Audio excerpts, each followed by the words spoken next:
खास करून तमाम वंचितांसाठी, बहुजनांसाठी, दलितांसाठी आणि मुसलमानांसाठी ही निवडणूक खूप महत्वाची आहे. कारण आपण मुद्दा समजून घ्या, आमदारकी खासदारकीला त्यांनी अशी एक व्यवस्था करून ठेवली आहे की माणूस 40-40, 50-50 कोटी फुकल्याशिवाय खासदार बनत नाही, 20-20, 30-30 कोटी फुकल्याशिवाय आमदार बनत नाही.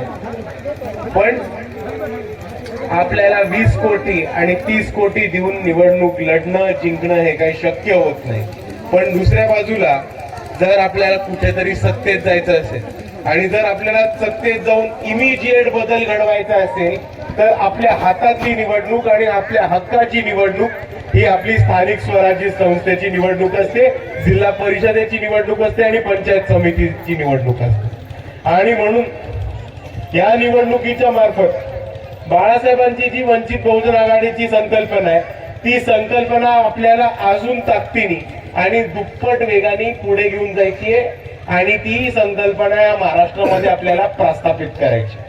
बाळासाहेबांची एक छोटी संकल्पना होती की इकडचा दलित असो, मुसलमान असो, आदिवासी असो, बहुजन असो, बौद्ध असो, मायक्रो ओबीसी असो, भटक्या विमुक्त असो, या सगळ्या लोकांना इकडच्या सत्ताधाऱ्यांनी, इकडच्या व्यवस्थेने सत्तेच्या बाहेर ठेवायचं काम केलं होतं. आणि म्हणून आपल्याला दिसतात की आज हे समाज वंचित आहेत, मागास आहेत, कारण हे सत्तेपासून दुरावलेले आहेत. पण मित्रांनो, स्थानिक स्वराज्य संस्था, जिल्हा परिषदा, पंचायत समितीच्या निवडणुका ह्या त्या निवडणुका असतात जिथे आपण आपल्या हक्काचे, बहुजनाचे उमेदवार आपण निवडून आणू शकतो, सत्तेत पाठवू शकतो आणि हीच लोक सत्तेत गेल्यानंतर आपल्या सर्वांसाठी काम करतील, राबतील आणि आम्हा सर्वांना मुख्य पर्वामध्ये आणण्यासाठी पूर्णपणे अहोरात्र मेहनत करून स्वतःचा जीवाचं रान करतील. त्या पद्धतीने आपल्याला या निवडणुकीमध्ये बहुजनांचे उमेदवार निवडून द्यायचे. कारण मित्रांनो, मुद्दा सोपा आहे, मुद्दा समजून गेला तर सोपा आहे. आतापर्यंत आपला कोणताही हक्काचा माणूस सत्ताच गेला नाही म्हणून आपण इतके वर्षी बाहेर राहिले. पण जर आपला एक चांगला बहुजनाचा माणूस, ओबीसीचा माणूस, मायक्रो ओबीसीचा माणूस, मुसलमानाचा, दलिताचा, बौद्धाचा, आपल्या हक्काचा जर एक माणूस सत्तेमध्ये गेला तर आपल्या घरापर्यंत नळ, पाणी, वीज, रस्ता, आपल्या गावामध्ये एक चांगलं हॉस्पिटल, आरोग्य केंद्र किंवा एक चांगली जिल्हा परिषदेची शाळा स्थापन करण्यापासून आपल्याला कोणाचा बापही थांबू शकत नाही. ही परिस्थिती आणि आपले प्रश्न बघितले, ज्या लोकांनी आपल्या समस्या भोगल्यात तीच लोक खऱ्या अर्थाने आपल्या समस्या दूर करून आपल्या गावाचा, आपल्या गणाचा आणि आपल्या गटाचा विकास करायला काम करतात. कोणता तरी श्रीमंताचा पोरगा हे काम करत नाही. म्हणून मी आपल्याला एवढीच विनंती करतो की आज इथे वंचित बहुजन आघाडीच्या वतीने, वंचित बहुजन आघाडीच्या तमाम उमेदवारांच्या वतीने आम्ही आज एक संधी मागायला आलो, चांगलं शिक्षण उपलब्ध करायला, चांगले रस्ते उपलब्ध करायला, पिण्याचं पाणी उपलब्ध करून द्यायला, चांगली आरोग्य सेवा उपलब्ध करायला आणि शिक्षणासाठी चांगल्या जिल्हा परिषदेच्या शाळा बांधून द्यायला आम्ही आपल्या सर्वांकडनं वंचितांसाठी एक संधी मागायला आलो. आणि मित्रांनो, आज इकडे एका बाजूला वंचित बहुजन आघाडी, भाजप आहे.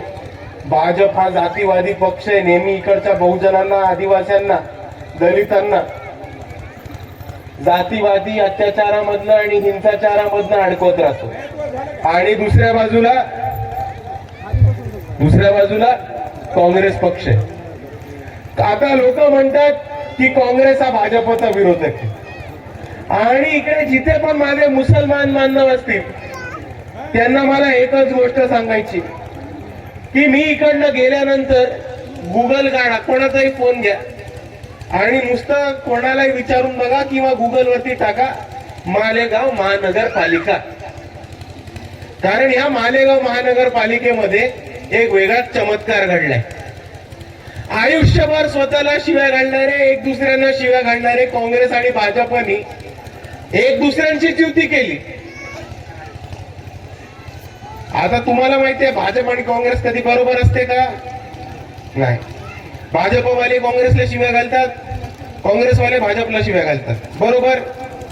पण हे सगळं त्यांचं स्टेजवरचं नाटक आहे.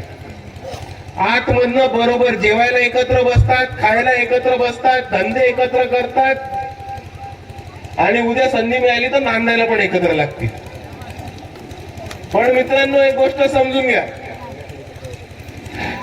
काँग्रेस आणि भाजप ह्या दोघांचं ठरलंय की ते दोघं वाटून लुटून सत्ता एकमेकांकडे ठेवणार आहेत आणि इकडच्या दलिताला, आदिवासीला, बहुजनाला आणि मुसलमानाला कोणत्याही परिस्थितीत सत्तेच्या बाहेर ठेवणार आहेत. ही परिस्थिती इकडे भाजप आणि काँग्रेसचं चालली. म्हणून मी आपल्या सर्वांना एवढंच सांगणार आहे की भाजप आणि काँग्रेस यांची मिली बघत आहे की तू बस किंवा मी बसतो, पण तिसऱ्या कोणाला बसू द्यायचं नाही. पण आता आपल्या सर्वांना हे ठरवायचंय की पहिल्या आणि दुसऱ्याला दोघांनाही आपल्या गावात पळवून लावायचंय आणि वंचित बहुजन आघाडीची सत्ता आणायची.